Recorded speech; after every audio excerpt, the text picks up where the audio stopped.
Welcome to Faith, Fiction, and Folklore, or as we like to call it, the Triad Podcast, where we try not to mess the podcast up. And today, a Christian wants us all to be social justice warriors, or wants the church to embrace social justice, whatever that means. I can't comment. You can't comment? I didn't study sociology. You're not even close to right, but that's okay. You're going to learn today, buddy. So, all right. So, opinion. Why is social justice important? And apologies to the kid. She looks way younger than me, so I'm going to feel a little bad about ripping her apart, but I'm a little nervous. I don't want this getting in the church. So anyway, all right. So Calix says, LOL. Let's see. Opinion. Why is social justice important? Annie Sharples, who works for JPIT, or Peace and Justice, gives her own views on the importance of Christians working for social justice. Let's see. For those of us who don't know, what is social justice? What is social justice? Well, everybody's going to have a different definition. That's the whole problem with it. But if I were to guess, but I think she's going to have her own little definition for it. I'm curious. That's what I mean. So let's see how AI defines it first, because I'm sure AI is going to have a definition and then she's going to have a definition. Usually the way these articles work is they redefine it to get you all confused. What is the definition of social justice? And again, this is going to be some liberal definition, but let's see. Social justice is the fair and equitable distribution of resources, opportunities, and rights, ensuring all individuals, regardless of background, have the same ability to thrive. Well, that sounds just wonderful, except it's equity, not equality. You know, I think we've heard all this debate. Yeah. Had this debate before. So it's like, you know, if you're somebody who's part of an oppressed class, then you might get opportunities to go to college or get a job that, yeah, certain companies will reward minority groups, basically, because they've been deprived of opportunities in the past. Does that make sense, Trevor? Yeah. So, that does make sense. It's been happening forever. What do they used to call it? In the, the affirmative 70s? action. It's just rebranded. It's rebranded affirmative action. Yeah. So, yeah. So let's see what she says about this. So anyway, merit doesn't exist. There is no merit, only oppression. That's the bottom line. So Christians have been engaged in social justice. And of course, the way she uses it here automatically makes me think she's going to redefine it. Probably for as long as Christianity has existed. Christians follow the teaching and example of Jesus. And so much of Jesus' life was about seeking justice. When thinking about justice, yeah, he was about seeking justice. Okay. Social justice. You think so? So much of Jesus' life was about seeking justice. So yeah, there you got that quote there. When thinking about justice, the justice system might come to mind. The idea of something being fair and equal, or perhaps a famous campaign or campaigner. All of these things do relate to justice and are important, but to reach true justice and the justice that Jesus worked for throughout his whole life, these ideas have to go further. So, as Christians, we believe that God knows each of us by name and loves us regardless. So we're going to use love to justify this crap. So we believe that every human being is made in the image of God and should be able to flourish and live in safety, freedom, and peace. For this to be true, we not only need to strive for justice in legal courts, but throughout our whole society. You can already smell it. It's like, yes, you have to get out of the way for justice. So, anyway. Oh. I just love reading these commie things. They just make me laugh. So, the Methodist Church offers 6 principles for justice in the 2023 Justice Seeking church report. Hey guys, there's a justice-seeking church report. Did you know that? The Methodists No, I are didn't. on it.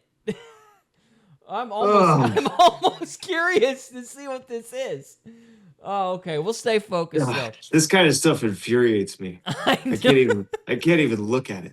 It reminds me of Joe. Remember we had that thing with Joe? It's like, what does cautiously optimistic mean? You know, it's the same kind of thing. It's like, what do you mean by justice? I don't think you mean just at all. So anyway, the 6 principles are very helpful when considering the Christian faith and justice because they're exclusive. God made humans in the image of God, each worthy of equal value and dignity. All right, so we're all equal and we should go by merit, right? Nope, but anyway. Okay, God desires the flourishing of creation and human community within it.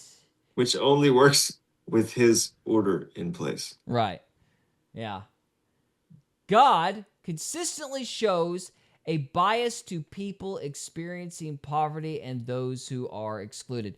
No, that's not true at all. That's not even close. Abraham was rich. Solomon was rich. David was rich. God used money to bless people. It's a thing that happened. Like, you weren't bad. Like, the whole point of the gospel is that, like, if you're poor, that doesn't mean you're bad. Like, God might bless you with wealth.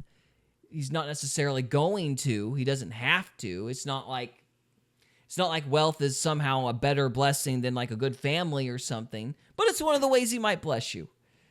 But he was never hostile to rich people. You know. So no, you're already wrong there, Methodists, or whoever you are. Yeah. So God entrusts those in power with a special responsibility for upholding justice. Nah. I wish I need a soundboard. Yeah, wrong. All right, so responsibility for holding justice. All right, God calls all people and nations actively to work for peace and justice, liberation and transformation. You know what peace means? Keeping to your damn self. That's what peace means. You gotta balance the scales, Cody. You can't go around trying to fix everybody else's problems, take on their karma, and make more bad decisions. It's ridiculous. You just work on yourself, okay, people? Yeah, just work on yourself. Peace cannot possibly mean work on yourself, Cody. Shush with that heresy. What are you talking about? It's real simple. Didn't he say, "Peace be still and know that I am God"? Yeah. No, peace be still and give your job to the black man. Anyway, so. Oh. Sorry. He went there. All right, anyway, sorry. God entrusts those of power. Yeah, no. God calls all people and nations actively to work for peace and justice, liberation, and transformation. I don't trust any of these terms she's using. I instantly think you mean something else. Anyway, God calls us to live in hope and in ways that reflect God's character and the pattern of God's kingdom. God calls us to live in hope and in ways that reflect God's character and the pattern of God's kingdom. I don't even know what that means. I mean, that sounds good, but that sounds just ambiguous enough to be useless. Kind of just sounds like be a good person. Anyway, for many Christians, these 6 principles are the foundation to their justice seeking as well as their faith. They emphasize God's unending love, regardless of circumstance, and desire for justice lived out in Jesus. Jesus's manifesto. Jesus didn't simply treat people fairly or equally. He intentionally treated people with equity. There it is. He treated them with equity. So he was super nice to you if you had a hard time. This is horrible. Gary, I don't know if I can do it anymore. Persist. You have to suffer. You have to show your chagrin for the people. This is for the people. Anyway. She said Jesus had equity. Yeah, he treated other people with equity. right? Yeah, whatever. He was All right. super nice to the prostitutes because they had a harder time of it in life. They were oppressed because of their daddy issues or something. So that's why he was super nice to them. Forget, mercy and the forgiveness of sin and hope of forgiveness of sin through God. No, he was just nice to them because, they had a hard time of it. So, and he was mad at the Pharisees, not because they were hypocrites. He was mad at the Pharisees because they were rich.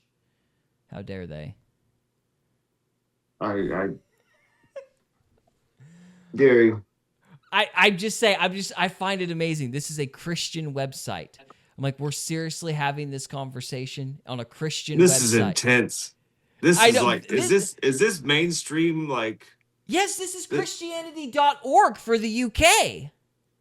So this is like mainstream Christianity, like in Britain or whatever. So this is commies trying to get into the church if they're not in there already. That's why I thought it was so interesting. This is communism trying to infect the church. When you start doing a deep dive into like other denominations. Well, I know the Methodists are about gone, but Don't be calm. that's why I wanted to read it. I'm like, they're starting to, because I've never. This is wild. Yeah, I don't know if I've ever seen them because I've seen this crap on like your PBS lowest common denominator publicity hour. You know what I mean? It's like television for stupid people. I've seen this crap there, but I haven't actually seen this kind of article on a Christian website before. It's like these people don't actually read the book. No, they don't. They have jump around. Like Jesus treated everybody exactly the same all the time. He was like he even told his own apostles, like, how long must I stay with you people? You guys are idiots. Like, he said that to his bros. Like, yeah. He talked to them like he talked to the Pharisees, like he talked to the homeless guy, like he talked to the guy with no legs, like he talked to anybody. Yeah, he wasn't always nice. He was nice sometimes and mean at others. He was consistent. Yeah. Like his father. Yeah. And he was kind or mean based on his principles, not because of people's circumstances. Yes. But when they needed to be corrected, he corrected them. Right. And it's just like when he went to the pool of what was that pool he went to? Where everybody was getting healed. The pool of Bethsaida or something like that.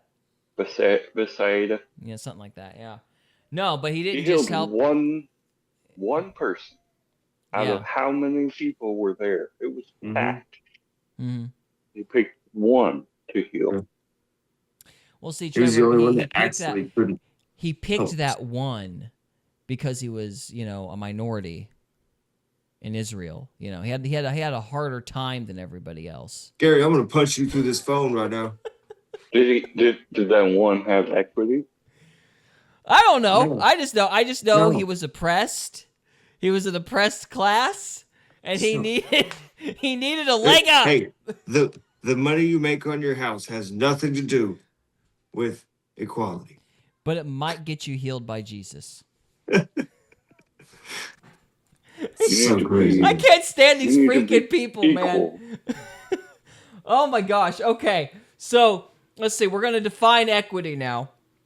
This means that he took individual circumstances, situations, and wider context into account when interacting with people.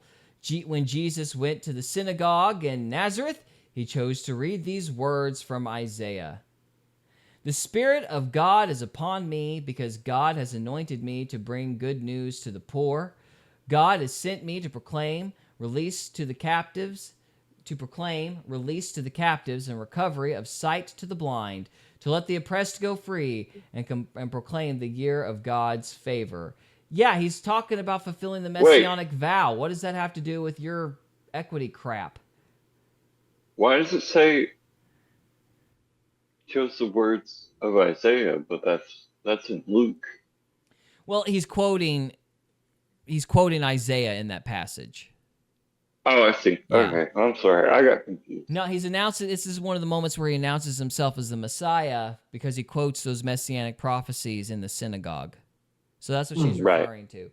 But no, she's Okay. wanting to tell you that it means that, because, because he's bringing good news to the poor, he's treating people differently because of their individual circumstances. You see that equivocation there?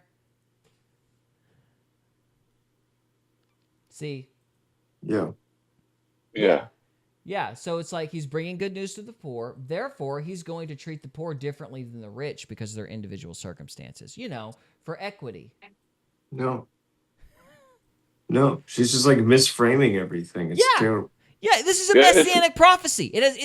He's calling to Isaiah to tell people I'm the Messiah. This has nothing to do with like some stance regarding, how they're supposed to treat the poor versus the rich or whatever. Crazy dude. Anyway. Well, maybe it's just the poor are actually more willing to listen to him than people that have everything. Yeah, maybe they were more humble because, life had given them a harder time. Maybe You don't know.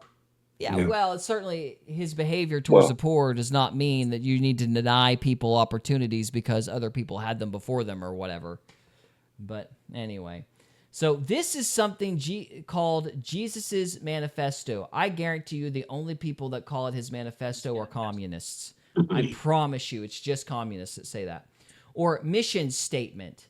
That sounds very corporate, but anyway, because this message is a main theme for the rest of his life, it is about showing the love of God to the poor. It's about him being the Messiah. Anyway, it's about showing the love of God to the poor and outcast in many ways, not just those lacking money. It's a messianic oh my gosh. Okay. Now Cody, I'm getting mad, but anyway. Healing and freedom. He didn't simply promise good news to everyone. He specifically promised good news to the poor. That is not true. What? Yeah, right? For God so loved the world. You remember that John 3:16, like the most quoted Bible verse ever? Oh my golly. So Gee whiz. His mission was just for the poor. Obviously. Blessed are the poor and downtrodden. Hey, lady, you do realize that the only reason he had a tomb was because a rich guy gave him a tomb. Yeah. Joseph of Arimathea, right? Yeah, I think that was right. Joseph of Arimathea. Yeah, rich people. He had poor and rich friends alike. Hey, you also want to know somebody else he healed? The centurion, the oppressor. The epitome of the oppressor, the leader of the oppressors, he healed that guy's servant because the dude asked him to for free. He could have said, since you're rich, $5. $5. I wouldn't ask anybody else that, but you're an oppressor, so $20, little man. $20, put it in my man. hand. Like, hey, no freebies for the rich guys. So I gotta pay my bond later, dude. Oh my gosh. Anyway, so all right, let's see. He didn't simply promise good news to everyone. Yes, he did. Okay, all right, Musfaba. He specifically promised good news to the poor, those who are blighted by... Okay, all right, show me this. Blighted by injustice. Where's that in Isaiah? So we've already broadened it. So it's like no longer just good news to the poor specifically. They are now blighted by injustice and unable to live as God intends for us to live. So hang on a minute. Blighted by injustice and unable to live as God intends for us to live. Okay, you do realize that God sometimes asks us to be eaten by lions, right? Like,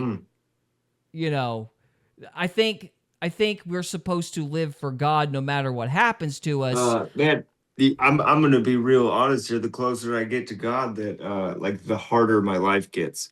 So, this is like hot garbage. That one. This is hot garbage. I hate this. Yep. Right? Oh my goodness. Yeah, I love that. So, what does that mean? Blighted by injustice. It's a victim Blighted. term. It's Yeah. a Yeah. victim. Yeah. It's like a victim rhetoric. I'm gonna call it that. Yeah. Anybody and everybody could be blighted by injustice if you just use your imagination. So, Yeah. imagination. My wife was late making me dinner. I was blighted by injustice. You were. That was It's just horrible.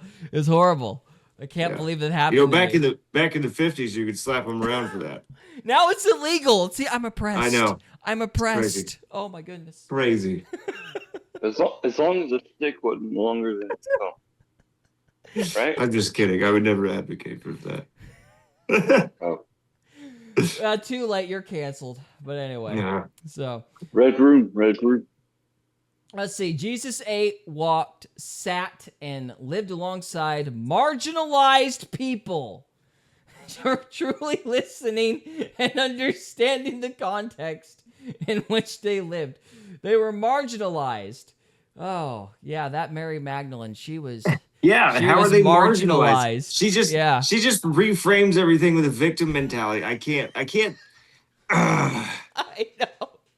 I can't stand this. It hurts. Why do we keep reading this? Because this is the church. They're making a play for the church, and we have to mock them. This is like watching horror movies. That's why I don't do it. I haven't watched a horror movie in like 15 years. Yeah. That's horrific. That's horrific. It was with you, Trevor. It was Silent Hill. That's the last Silent Hill, horror movie I watched. Well, we gotta wade through the crap here. We're not gonna go through the whole thing because it's taking us way too long, but we are going to persist a little bit longer. So, one more paragraph. We'll do one more paragraph. All right. All right. Let's see here. The One phrase. more. Yeah, that's how they get you. Just do one more. Just do one more. Just one more. Then we'll be here all night. All right. My battery's dying on my headphone. Okay. Well, try to get it plugged in, and I guess we'll. I'm just on my regular phone speaker. Yeah, I'll mute for a second and see what happens. Yeah, all right. All right, the phrase, nothing about us without us. What the heck? What was that, First Communist 1312 or something? I don't know. All right, was first used by South African disability rights activists in the 1980s. Though originally used in the context of ableism and disability justice. There's a disability justice? What? Okay.